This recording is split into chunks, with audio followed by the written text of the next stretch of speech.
Tịch thâu cá cho lên bạch tịch chọn lì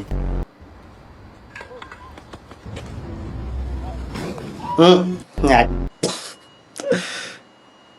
trùng tịch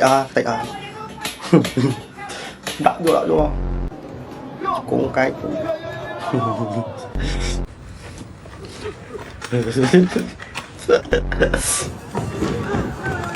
ơi mình đợi vô đây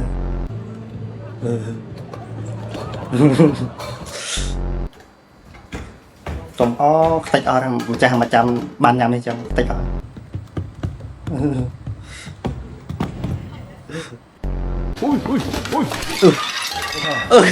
tách thâu cá cho lên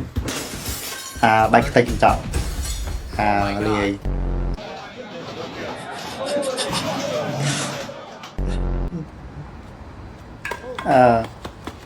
scan này nào scan AI scan là sensor ấy này bạn có mấy này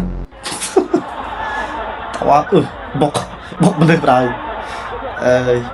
vậy tao thàสมัยบច្ចេកវិទ្យាសម័យ robot មនុស្សយន្តណាមនុស្សយន្តពេលខ្លះមើលទៅគួរខ្ជូតមែនតាចាំគេថាអនាគតទៅមនុស្សយើងតិចទៀតចង់មនុស្សយន្តដូចជាសត្វអីចឹងថាយើងទុកក្នុងផ្ទះដូចជាមិត្តភ័ក្តិដូចជាអីពេលខ្លះទៅខ្ជូតមែនតាកាច់ធ្វើអីរៀងឆ្កងធ្វើអីរៀងគេថារៀងលើប៉ុន្តែយើងគិតមើលឥឡូវ2026វាប៉ុណ្ណឹងយើងមើលទៅយើងសាច់យើងនិយាយថាយើងមើលទៅចង់សាច់វាដែលវាធ្វើអីរៀងអត់សូវគប់ទឹកប៉ុន្តែដល់គេគិតសាកសម័យមើលថា30ឆ្នាំទៀត50ឆ្នាំទៀត100ឆ្នាំទៀតតើមនុស្សយន្តឈានដល់ប៉ុណ្ណាឥឡូវមាន AI ទៀតដែលចេះដោះស្រាយខ្លួនឯងចេះខ្លួនឯងតើមនុស្សយន្តទៅជាយ៉ាងណាឥឡូវយើងសាច់បានណាតែទៅថ្ងៃមុខទៀតមនុស្សយន្តសាច់យើងវិញយើងក៏បាត់ថាដែរបើសិនជាបច្ចេកវិទ្យានេះ AI បូកជាមួយមនុស្សយន្តនេះបើសិនជាទៅមុខ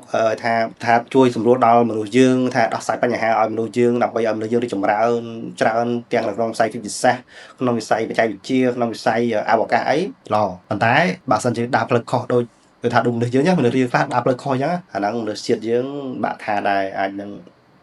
ស្បៃតែយើងមិនបញ្ហាដែលមនុស្សយើងគ្រប់កងតោខ្លាចតម្រៃបានអញ្ចឹងមើលយន្តយើងអ្នកបង្កើតអញ្ចឹងវាក៏អាចដែរតែចេះតែប្រយ័ត្នអញ្ចឹងតែនៅយន្តនេះនិយាយទៅសងសាច់មែនថ្លៃមែនតើ